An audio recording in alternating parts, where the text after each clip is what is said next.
Assalamualaikum warahmatullahi wabarakatuh. Salam sejahtera buat kita semua. Semoga kita semua dalam keadaan sehat jasmani dan rohani, tidak kekurangan satu apapun. Amin ya robbal alamin. Oke, Mimin akan melanjutkan cerita Liontin Giok Naganya. Bab 1201 sampai bab 1205. Sekretaris ketakutan dan bergegas keluar. Sebelum dia menutup pintu, dia mendengar Tang Sengwu menghancurkan barang-barang di kantor. Tang Sengwu bisa dikatakan telah kehilangan segalanya kali ini. Dia dikenal sebagai jenius bisnis keluarga Tang, tapi dia diperankan oleh gadis kecil Tang Chun. Lebih serius lagi, jika dia masih belum mendapatkan pinjaman bank minggu depan, grup kecantikannya akan diblokir. Tentu saja, keluarga Tang tidak peduli dengan aset ini, dan dia tidak akan dihukum ketika kembali ke keluarga Tang. Namun, mulai sekarang, dia tidak akan pernah mengangkat kepalanya lagi di keluarga Tang. Awalnya, dia akan bisa datang ke perusahaan besar keluarga Tang tahun ini untuk mengelola aset nyata keluarga Tang. Dengan cara ini, apalagi bisnis besar keluarga Tang, saya khawatir keluarga Tang tidak akan membiarkan dia mengelola bahkan klub malam di masa depan. Dia adalah seorang jenius bisnis dan akan langsung menjadi bahan tertawaan. Tang Sengwu menjadi semakin marah, mengertakkan gigi bajanya dengan kejam, dan berkata pada dirinya sendiri dengan marah, "Tang Chun, aku tidak akan pernah bisa mendekatimu." Tang Chun dalam suasana hati yang sangat bahagia. Pertama, dia mengalahkan Tang Sengwu. Kedua, produk vas emas kecil Dewa Naga kembali meraih sukses besar. Tentu saja, semua ini karena Ye Chong. Tang Chun berkata bahwa dia akan mengundang Ye Chong untuk makan besar dan mengungkapkan rasa terima kasihnya. Saat makan, Tang Chun memberitahu Ye Chong tentang rencananya selanjutnya. Tang Chun berkata bahwa dia ingin mengambil kembali perusahaan kecantikan Tang, karena pada awalnya itu adalah bisnis keluarganya. Setelah Ye Chong mendengar rencana Tang Chun, dia mengangguk dan berkata sambil tersenyum, "Tang Chun, kamu benar-benar jenius." Tang Chun terkikik, "Tentu saja, pulanglah." Tang Chun jarang pergi ke perusahaan untuk bekerja lembur hari ini, tetapi menemani Ye Chong kembali ke villa. Dalam perjalanan pulang, Tang Chun jelas sedang dalam suasana hati yang baik. "Ye Chong, terima kasih banyak kali ini, aku benar-benar tidak tahu bagaimana harus berterima kasih," kata Tang Chun. Ye Chong tersenyum dan berkata, "Untuk apa kalian berdua berterima kasih?" "Nah, untuk berterima kasih atas bantuanmu, aku secara khusus menyiapkan hadiah untukmu," kata Tang Chun. Ye Chong mengangkat alisnya dan bertanya, "Benarkah? Aku menyiapkan hadiah untukku. Hadiah apa?" Tang Chun tersenyum, lalu menurunkan tangannya dari bahu ke posisi pahanya, dan memberi isyarat untuk menunjukkan dirinya. "Itu dia." Mata Ye Chong berbinar. "Apa arti dari gerakan Tang Chun? Mungkinkah itu berarti dirinya sendiri? Tang Chun akan memberiku dirinya sendiri sebagai hadiah?" Ye Chong sangat bersemangat ketika memikirkan hal ini. Apakah ini benar? Mungkinkah hari ini adalah hari keberuntungan Ye lamaku? "Hei, Tang Chun, kamu ini sangat baik padaku." Ye Chong tertawa. Melihat penampilan Ye Chong, Tang Chun merasa sedikit aneh, dan berkata pada dirinya sendiri, "Bukankah itu hanya satu set pakaian untukmu? Mengapa kamu begitu tersentuh, Xiao Chun? Ayo segera pulang, aku tidak bisa tunggu, aku ingin melihat hadiahmu." Ye Chong tidak sabar. Dengan mengatakan itu, dia menginjak pedal gas dan kembali ke villa dengan kecepatan 3 kali lipat dari biasanya. Begitu dia memasuki pintu, Ye Chong menggosok tangannya dan berkata sambil tersenyum, "Xiao Chun, ayolah, aku tidak sabar untuk membuka hadiahnya." Ye Chong berjalan menuju Tang Chun saat dia berkata. Tang Chun mendorong Ye Chong dengan mencela, "Pergi mandi dan cuci bersih." Ye Chong tersenyum dan berkata, "Contoh kecil, ini cukup romantis. Oke, kalau begitu aku akan mandi sekarang." Mengatakan itu, Ye Chong bergegas ke kamar mandi, dan mandi terburu-buru.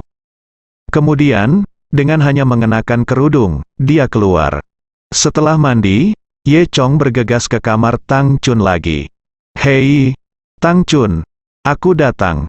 Ye Chong tersenyum, dan membuka pintu kamar Tang Chun dengan penuh harapan. Hanya untuk melihat Tang Chun Zeng duduk diam di samping tempat tidur, dengan kepala sedikit menunduk, di tangannya, memegang jas. Ye Chong berpikir bahwa Tang Chun malu untuk memasang tampang pemalu. Semakin dia menonton, semakin bahagia dia, dan dia berkata dalam hatinya, penampilan Tang Chun benar-benar menggoda orang untuk mati.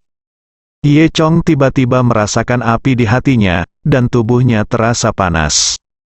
Pada saat ini, Tang Chun mengangkat kepalanya dan melihat Ye Chong hanya mengenakan syal, dan berkata dengan marah, kenapa kamu berpakaian seperti ini?" Ye Chong tertawa, "Mudah melakukan sesuatu saat kamu berpakaian seperti ini." "Melakukan sesuatu, apa yang harus dilakukan, Tang?" Chun bertanya dengan curiga, "Bukankah kamu memberiku hadiah?" Ye Chong Sin berkata, "Tang Chun kecil ini cukup genit, dan dia cukup pandai menggodaku, Tang."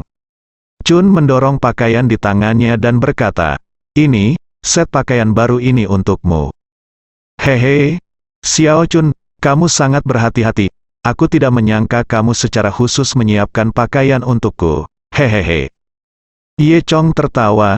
Tang Chun memandang Ye Chong dengan curiga, "Kamu sangat aneh hari ini. Bukankah semua orang mengatakan bahwa aku akan memberimu hadiah?" "Apa?" Ye Chong tercengang, "Hadiah yang kamu sebutkan adalah setelan ini." Tang Chun menganggukkan kepalanya. "Ya, bukankah aku memberi isyarat untukmu? Bagaimana menurutmu?" Berbicara, Tang Chun melakukan tindakan yang telah dia lakukan sebelumnya. Ye Chong memiliki garis hitam. Jika itu adalah orang normal, siapa yang akan menebak pakaian yang dimaksud Tang Chun?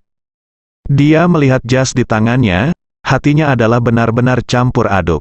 Hadiahnya telah berubah dari seorang wanita cantik menjadi satu set pakaian. Perasaan kehilangan batin ini benar-benar menghancurkan. Ye Chong melirik pakaian di tangannya dengan jijik. Tang Chun bertanya, "Ye Chong, kamu tidak sepertinya menyukai pakaian yang kuberikan padamu." Ye Chong tertawa dan berkata, "Tidak, bagaimana mungkin aku tidak menyukai gaun yang begitu indah? Ngomong-ngomong, kamu baru saja mengatakan bahwa kamu memiliki sesuatu untuk dilakukan. Tetapi apa sebenarnya yang akan kamu lakukan, Tang?" Chun memikirkan hal ini lagi. Ye Chong tersipu, menggosok hidungnya dan berkata, maksudku, ada baiknya mencoba pakaian yang kamu berikan padaku." Tang Chun mendengus, potong, "Aku tidak tahu kenapa. Apakah kamu ingin mencobanya di sini?" "Tidak, itu tidak baik. Aku tidak memakai apapun di dalam," kata Ye Chong. Tang Chun mendengus lagi. "Karena kamu tahu itu tidak baik, kenapa kamu tidak cepat keluar?" Ye Chong tersipu lagi, "Aku akan keluar dulu, terima kasih untuk tubuhmu. Tidak, pakaian." Chong buru-buru mengambil pakaiannya dan berlari keluar dari kamar tidur Tang Chun. Setelah itu, Ye Chong kembali ke tempat tidurnya. Dia tetap tenang untuk waktu yang lama sebelum dia menyingkirkan api jahat di dalam hatinya. "Hei, Tang Chun ini benar-benar nyata. Dia tidak berbicara dengan jelas, yang membuatku tidak bahagia." Ye Chong berkata pada dirinya sendiri. Untuk beberapa alasan, Ye Chong teringat adegan Tang Chun mengganti bola lampu lagi. Keesokan harinya, ketika Ye Chong bangun, Tang Chun sudah pergi ke perusahaan. Dia telah bersiap selama beberapa hari terakhir, mulai mengambil kembali perusahaan kecantikan Tang. Ye Chong baru saja mandi dan hendak berjalan-jalan ketika dia tiba-tiba menerima telepon. Itu adalah panggilan Pan Wei. "Hei, kakak Ye Chong, kamu di mana?" Nada suara Pan Wei tampak cemas. Ye Chong bertanya, "Ada apa?" "Kakak Ye Chong tidak sehat.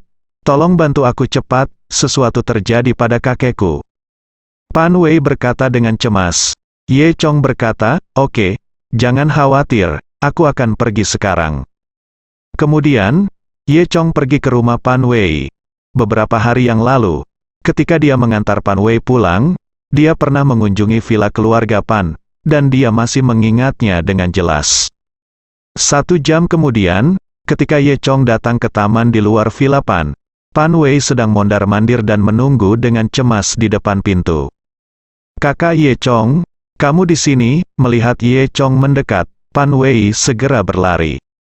"Kakak Ye Chong, ayo masuk," kata Pan Wei. Saat dia berbicara, dia meraih lengan Ye Chong dan berjalan masuk. Ye Chong bertanya kepada Pan Wei, "Apa yang terjadi?" Pan Wei berkata, "Kakekku mengalami kecelakaan pagi ini." "Apakah itu kejahatan?" Ye Chong bertanya dengan rasa ingin tahu. Pan Wei mengangguk, "Sebenarnya, keluarga kami agak aneh beberapa hari terakhir ini. Hal-hal aneh selalu terjadi, seolah-olah dihantui. Awalnya saya mengatakan bahwa saya akan mengundang seorang master untuk melihatnya, sempat mengundangmu. Kakek mengalami kecelakaan pagi ini, kakek tiba-tiba kejang-kejang, lalu pingsan. Kakak Ye Chong, aku ingat tambang emas keluarga Sun juga dihantui sebelumnya. Jadi saya mengundang saudara Ye Chong." Pan Wei tampak sedikit cemas, dan kata-katanya agak tidak konsisten. Namun, Ye Chong juga mengerti apa yang sedang terjadi. Dia menghibur, "Jangan khawatir, saya di sini, tidak masalah."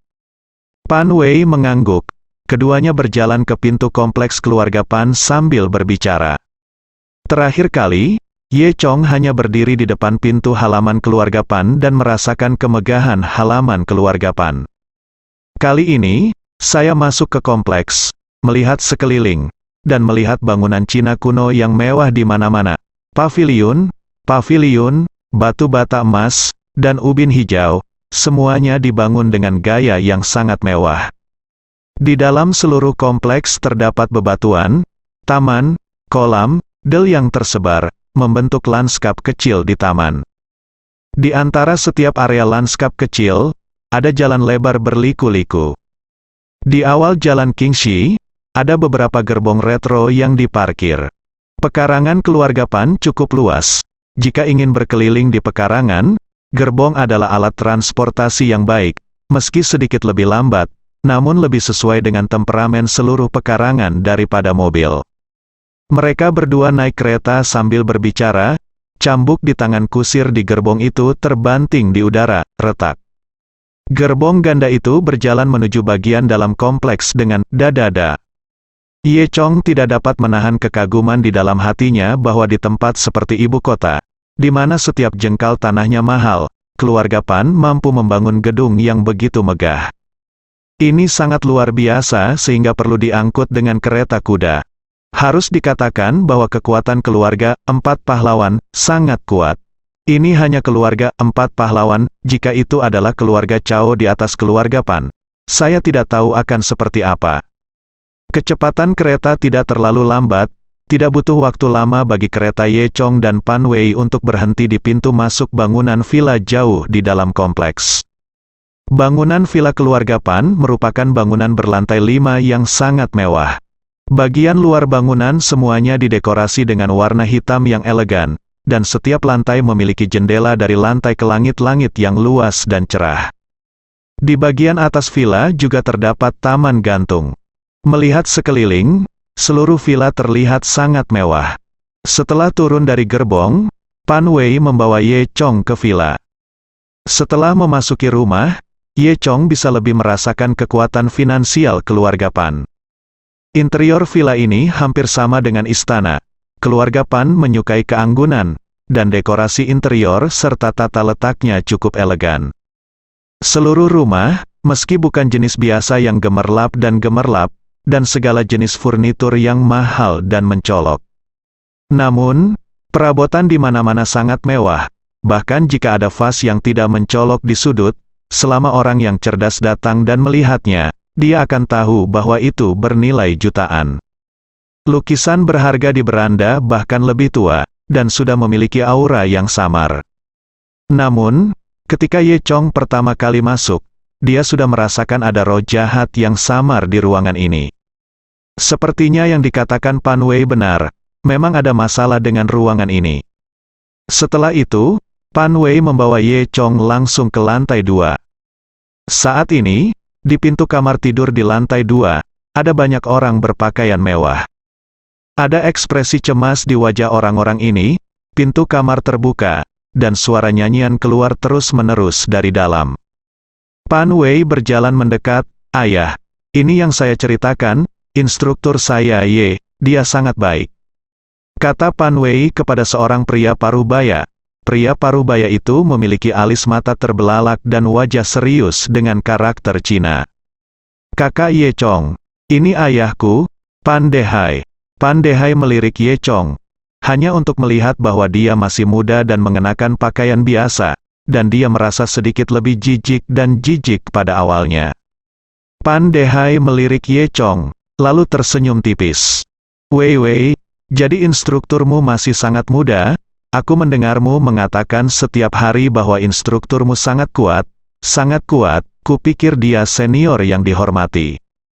Ye Chong tertawa dan berkata, orang yang kuat mungkin tidak lebih tua. Beberapa orang telah hidup selama beberapa dekade, bukankah mereka tidak memiliki pengetahuan sama sekali? Kata-kata Ye Chong sepertinya menunjuk, Pan Dehai mendengus dingin, dan menyipitkan matanya, kamu sangat fasih, sulit untuk menjadi hebat. Pan Wei menatap ayahnya, dan kemudian pada Ye Chong. Dia menjulurkan lidahnya, tidak tahu harus membantu siapa. Aku terlalu malas untuk berdebat denganmu hari ini. Wei Wei, bawa dia keluar. Kata Pan Dehai kepada Pan Wei. Pan Wei berkata, oh, ayah, instruktur Ye benar-benar baik. Pada saat ini, berdiri di belakang Pan Dehai, seorang wanita dengan rambut bergelombang menyipitkan matanya.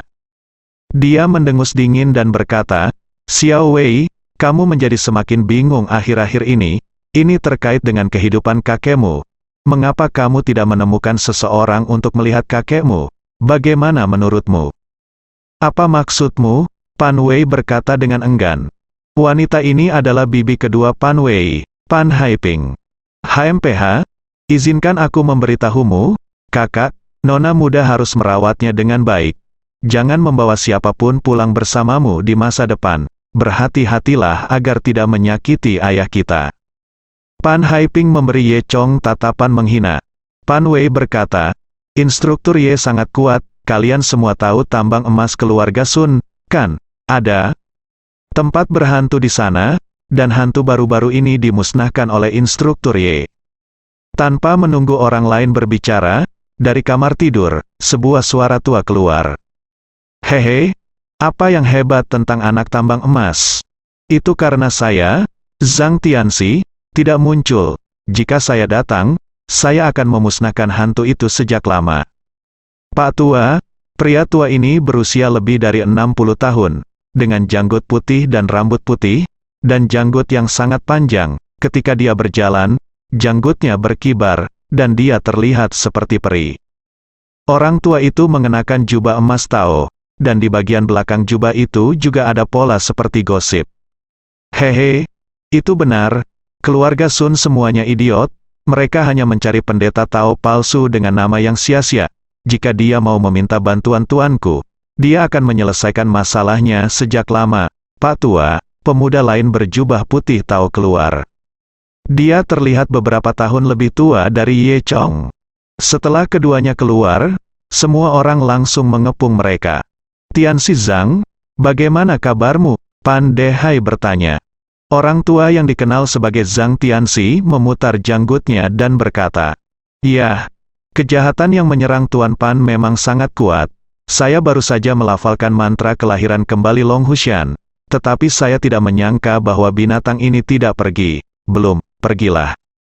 Semua orang tersentak. Pan Dehai terus bertanya, lalu, apa yang harus saya lakukan? Tentu saja, meskipun lelaki tua itu punya cara untuk menyingkirkan Ying Sai, tapi saya khawatir saya akan menyakiti Tuan Pan, jadi tidak mudah untuk lakukan untuk saat ini. Lanjut Zhang Tianxi, tapi jangan khawatir, kakak laki-laki saya, Guru Surgawi Agung Gunung Longhu, saat ini sedang melakukan misi di ibu kota. Saya akan mengundang kakak laki-laki saya besok, dan kakak laki-laki saya pasti akan ada di sana. Orang lain yang bisa menyelamatkan Tuan Tua Pan. Pan Dehai buru-buru berkata, oh, terima kasih Tianxi Zhang, terima kasih Tianxi Zhang. Kalau begitu tolong undang Tianxi Zhang, dan cepat undang kakak seniormu untuk datang ke sini. Ye Chong tersenyum menghina di samping dia. Zhang Tianxi menatap Ye Chong dengan dingin. tapi mengabaikannya. Dia melanjutkan, tidak apa-apa untuk turun gunung. Tetapi Anda juga tahu bahwa meskipun Gunung Longhu kami dikenal sebagai kepala dari 3 gunung suci utama di Tiongkok, kami masih bukan dewa, jadi kami masih harus menjadi tidak dapat dihindari. Gosok, Pan Dehai segera mengerti, oh, Zhang Tianxi, jangan khawatir, selama kami dapat menyembuhkan orang tua kami bersedia membayar berapapun. Sementara semua orang berbicara, magang muda berjubah putih itu terus menatap Pan Wei dengan mata lurus dan bejat. Ini membuat Pan Wei sedikit tidak sabar. Ye Chong berpikir sendiri, jika tidak ada begitu banyak orang di sini, aku khawatir Pan Wei akan berakhir dengan pendeta Tao berjubah putih ini jika dia menikam. Pada saat ini, Zhang Tianxi melanjutkan, jangan khawatir, untuk sementara saya membuat lingkaran sihir 3 talenta 3 keberuntungan di kamar tidur ini. Meskipun roh jahat di dalam sangat kuat, mereka dapat ditekan untuk sementara, kemarilah. Dan kamu benar-benar dapat menghapusnya. Mendengar ini, Pan Dehai dan yang lainnya sangat gembira. Terima kasih Zhang Tianxi, terima kasih Zhang Tianxi. Namun, kamu tidak boleh memasuki ruangan ini.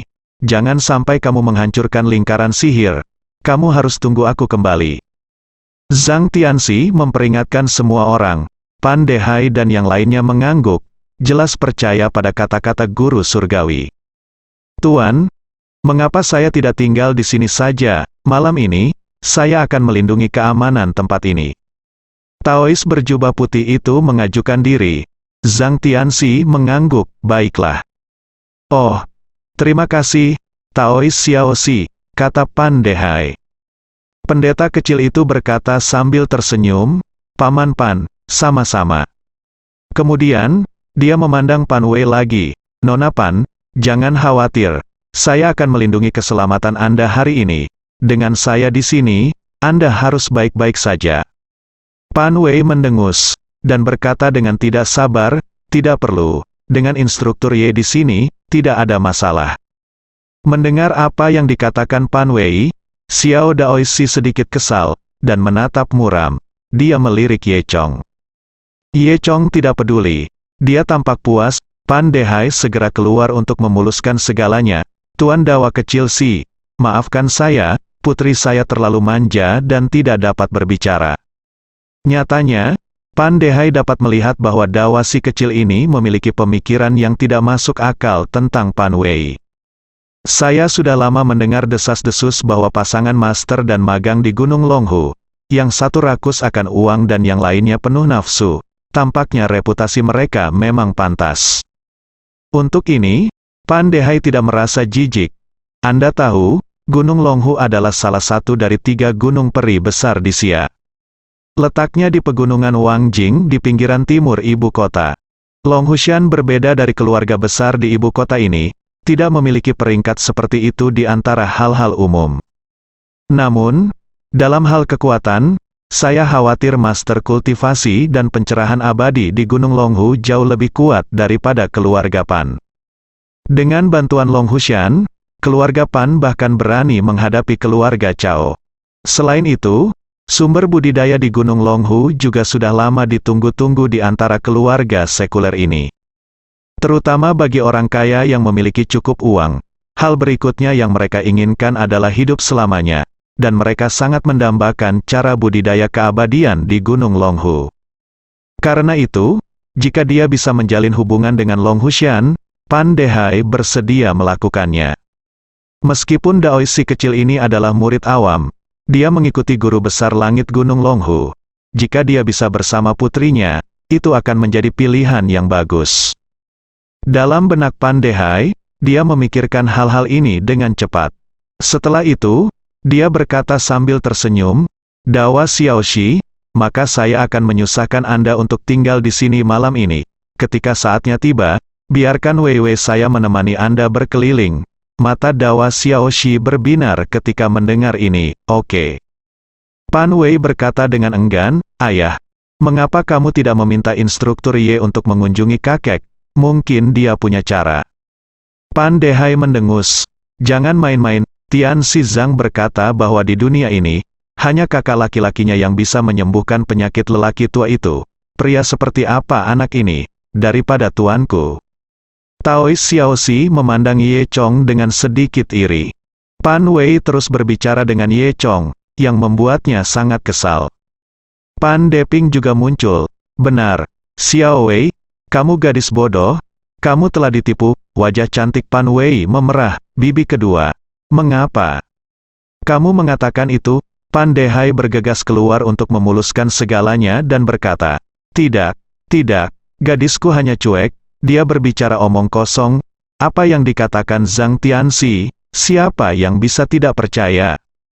Izinkan saya mengingatkan Anda lagi, tolong jangan masuk ke kamar tidur.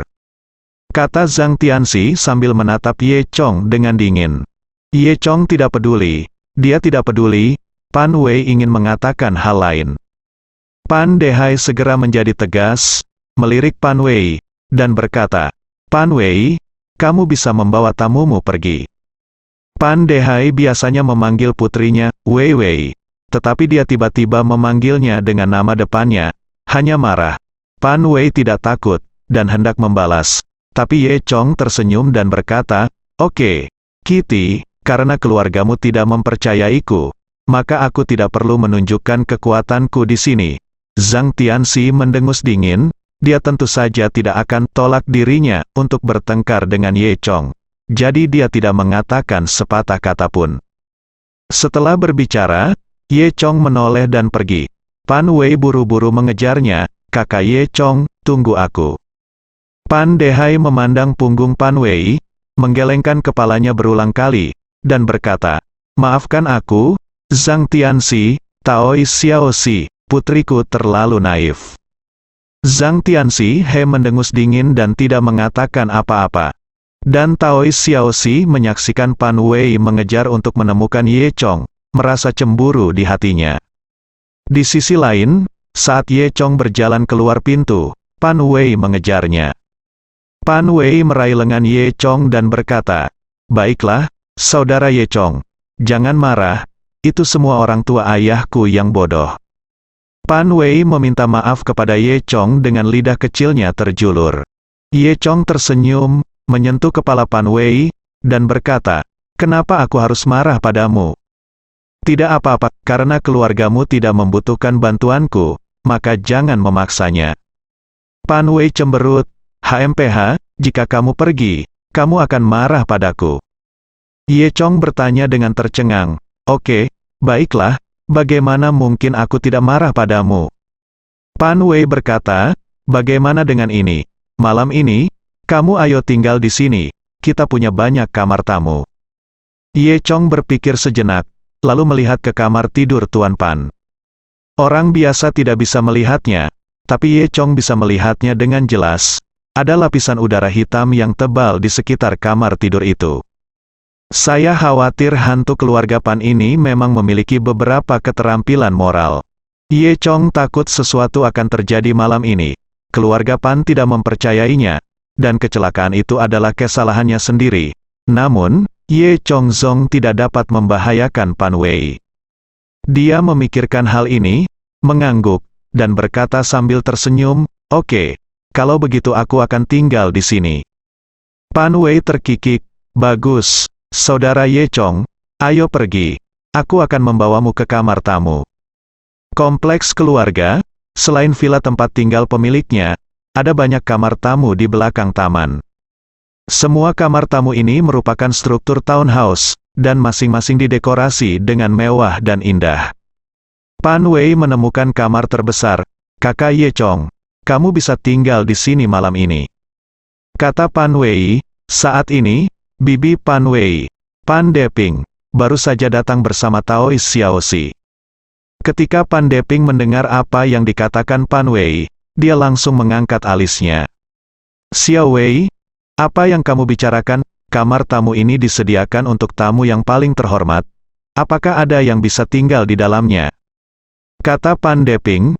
Pan Wei sedikit tersipu. Kakak Ye Chong, instruktur Ye adalah tamuku yang paling terhormat, kata Pan Deping. Kemudian, tanpa menunggu Pan Wei membantah, dia melanjutkan, Xiao Wei, Ada apa denganmu? Mengapa kamu tidak membawa orang ini pergi, tetapi malah membawanya ke sini? Saya akan membiarkan dia tinggal di sini selama 1 malam, mengapa, bukan? Pan Deping mendengus dingin, dan berkata dengan marah, "Oke, ini rumahmu, kamu bisa melakukan apapun yang kamu mau. Tapi ini kamar yang paling mulia. Tapi ayahmu secara khusus mengaturnya untuk Taois Xiaoxi. Hei, Nona Pan, jika kamu menginginkan kamar ini, paling buruk, aku akan mengubahnya." Taois Xiaoxi tersenyum tersanjung. Pan Deping melirik Ye Chong dengan jijik. "HMPH, apa yang berani mengambil kamar dengan Taois Xiaoxi?" "Taois Xiaoxi, abaikan dia, bibi kedua, harap lebih sopan," kata Pan Wei dengan sedih. "Apa yang salah dengan saya?" Pan Deping berkata, "Saya tidak berbicara tentang Anda, Xiao Wei. Anda memiliki penglihatan yang sangat buruk, anak laki-laki biasa. Mengapa Anda menyukainya? Saya juga yakin, dibandingkan dengan Taois Xiaoxi, saya menyarankan Anda harus lebih banyak berhubungan dengan Taois Xiaoxi." Ye Chong terdiam, berpikir bahwa aku sangat tampan. Mengapa dia begitu biasa? Pan Wei juga memerah karena marah. Bibi kedua ini terlalu tidak tahu malu. Saat dia hendak membantah, Ye Chong menghentikannya. "Lupakan, Kitty, ayo pindah ke kamar lain," kata Ye Chong. Pan Wei berpikir sejenak, dia terlalu malas untuk membuang kata-kata dengan Pan Deping. "Yah, aku hanya bisa salah padamu, saudara Ye Chong." Pan Wei memandang Ye Chong dengan nada meminta maaf dan berkata. Ye Chong tersenyum dan berkata, "Hei, di mana ini?" Pada saat ini, Pan Deping mendengus lagi, "Ganti kamar lain." "Itu ide yang bagus, ini satu-satunya kamar yang tersisa, dan tidak ada tempat untukmu tinggal, kamu bisa pergi." Pan Wei karena marah, "Bibi kedua, kamu berbicara omong kosong, masih banyak kamar kosong." Pan Deping mendengus dan berkata, "Benar, tetapi ada banyak tamu di rumah hari ini, tahukah kamu? Kamar tamu sudah diatur, kalau tidak percaya tanya saja pada ayahmu." Pada saat ini, Taois Xiaoxi menunjukkan cibiran yang sombong, itu benar-benar tidak berdaya, sepertinya lelaki tua ini hanya bisa pergi hari ini. Pan Wei mendengus, menginjak kakinya, meraih lengan Ye Chong dan berkata, "Instruktur Ye, karena tidak ada ruang, kamu akan tinggal di kamarku malam ini." Ketika kata-kata ini keluar, bahkan Ye Chong tertegun. Apakah aku tinggal di kamarmu?" Ye Chong merasa sedikit bersemangat tanpa alasan. Ketika Taois Xiaoxi mendengar ini, dia hampir menjadi gila karena marah. Bagaimana gadis kecil ini bisa melakukan ini? Dia sangat tidak sopan. "Jika kamu mampu, biarkan aku tidur di kamarmu," katanya dalam hati. Pan Wei tersipu sedikit, dan kemudian dengan cepat menjelaskan, "Maksudku, aku punya 2 kamar. Satu adalah kamar tidur, dan yang lainnya adalah kamar tempat aku menyimpan barang-barang ketika aku masih muda. Jadi kamu bisa tidur di kamar itu." Pan Deping berkata dengan marah, "Xiao Wei, kamu gadis besar. Mengapa kamu begitu tidak tahu malu? Bagaimana kamu bisa membiarkan anak laki-laki atau anak laki-laki biasa memasuki kamarmu? Tidak enak mendengarnya, Pan." Wei mendengus, "Kamu tidak peduli." Kemudian, dia menyeret Ye Chong dan berjalan menuju villa.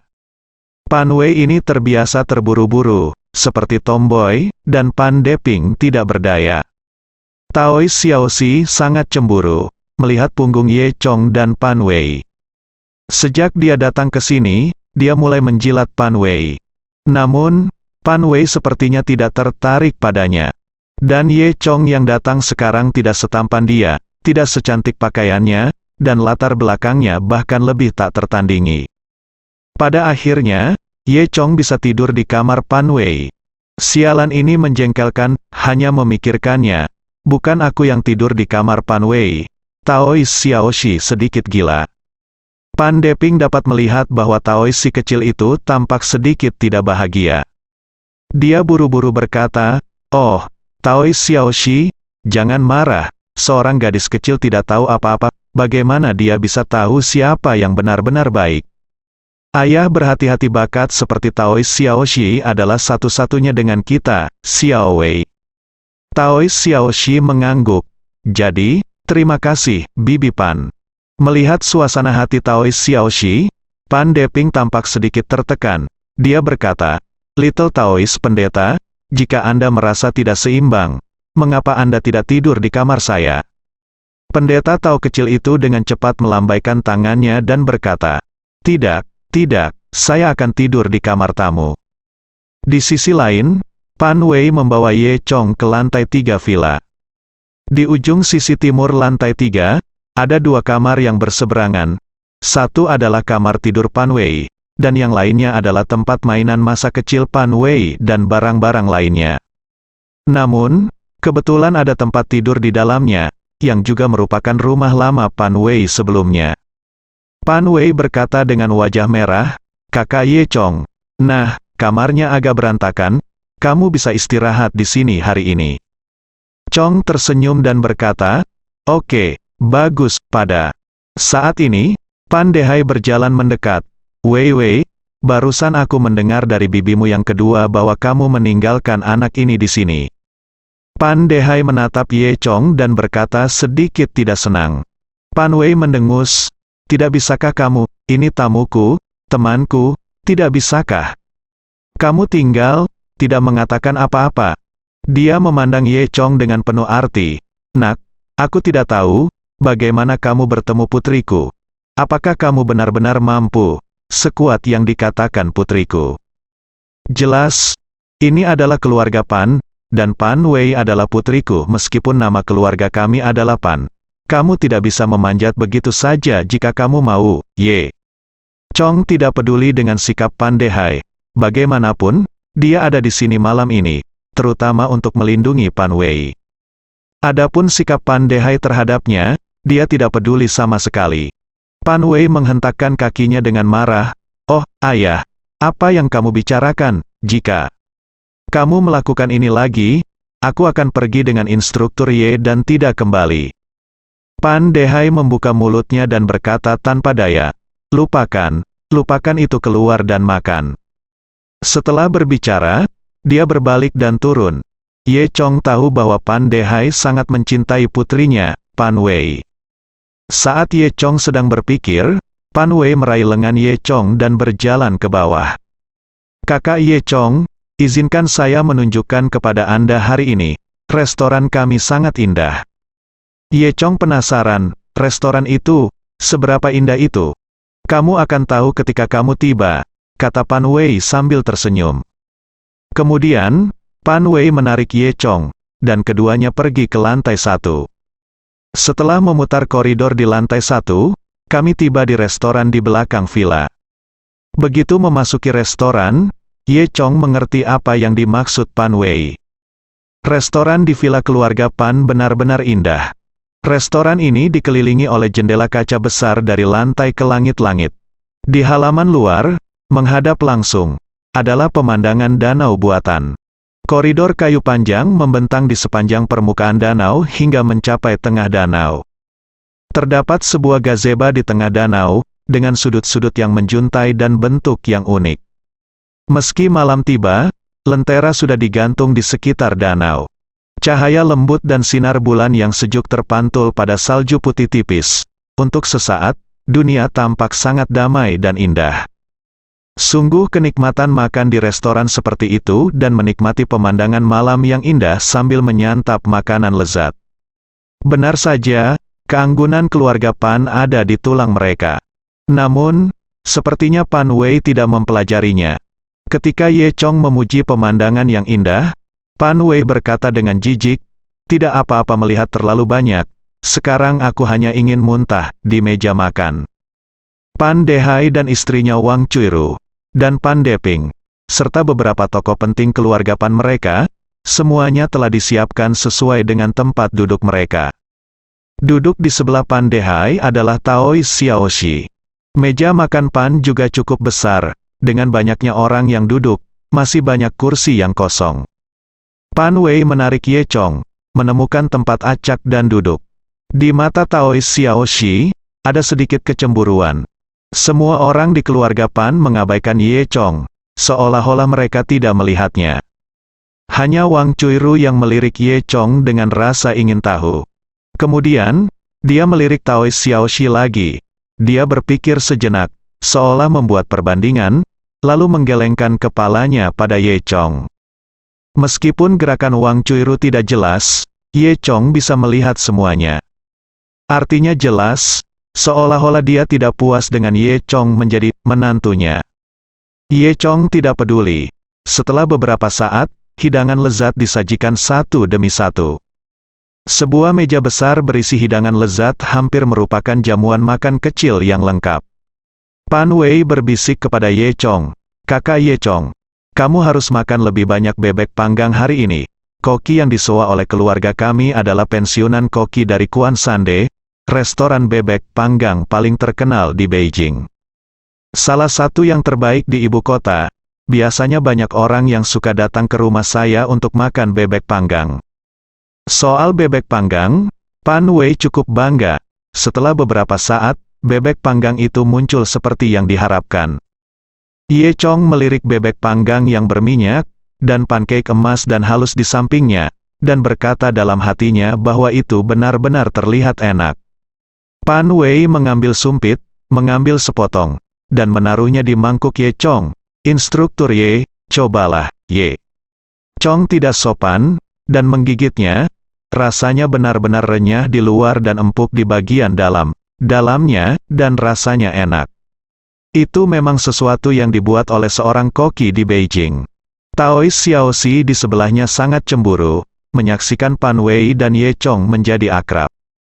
Dan Pan Deping mendengus dingin, dan berkata dengan cara yang aneh, "Xiao Wei, kapan kamu menjadi begitu kasar? Gigitan pertama bebek panggang ini disediakan untuk tamu yang paling terhormat, adakah yang bisa memakannya?" Di Ye Chong, seolah-olah mereka menyalahkan Ye Chong karena bodoh. Ye Chong bertingkah seolah tidak ada orang lain di sana, dan terus mencicipi bebek panggang di sana. "Hehe, beberapa orang, jangan berpikir bahwa kamu dapat melakukan apapun di keluarga Pan sendirian karena kamu berbohong pada perasaan Xiao Wei. Biarkan aku memberitahumu. Pada akhirnya Xiao Wei masih harus mendengarkan para tetua kita," lanjut Pan Deping. Wang Cuiru segera keluar untuk merapikan semuanya dan berkata, "Xiao Wei, cepatlah dan ambil sepotong bebek panggang untuk Master Si Tao." Pan Wei mendengus dan berkata, "Kamu ingin memakannya sendiri, mengapa aku harus mengambilnya?" Sedikit memalukan, wajah Taois Xiaoxi memerah karena marah. Dia diam-diam menggertakkan giginya, merasa sangat kesal. Tapi Ye Chong tidak peduli, seolah apa yang terjadi di meja makan tidak ada hubungannya dengan dia. Bahkan Pan Dehai harus mengagumi, konsentrasi anak ini sangat bagus.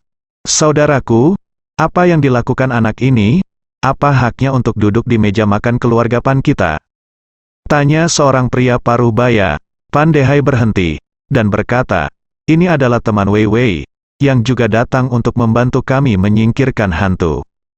Namun, kami sekarang mendapat bantuan dari Guru Langit dari Gunung Longhu. Jadi tentu saja kami tidak membutuhkannya lagi." Pan Dehai takut Taois Xiaoxi tidak bahagia, jadi dia segera menambahkan. Taois Xiaoxi mendengus dingin dan berkata, "Tentu saja, tidak ada masalah yang tidak bisa kita selesaikan, Long Hushan. Aku tidak ingin beberapa orang penipu membingungkan hati orang." Pan Wei tidak senang. "Siapa kamu bicarakan?" Taois Xiaoxi menjadi lebih kesal ketika dia melihat Pan Wei berbicara dengan Ye Chong lagi. Dia memalingkan matanya dan menatap Ye Chong. "Tuan Ye, kan, saya ingin bertanya. Apakah Anda benar-benar tahu cara mengusir hantu? Mengapa saya belum pernah mendengar tentang Anda di Tao?" Ye Chong tersenyum berkata, "Katak di dasar sumur, bersambung."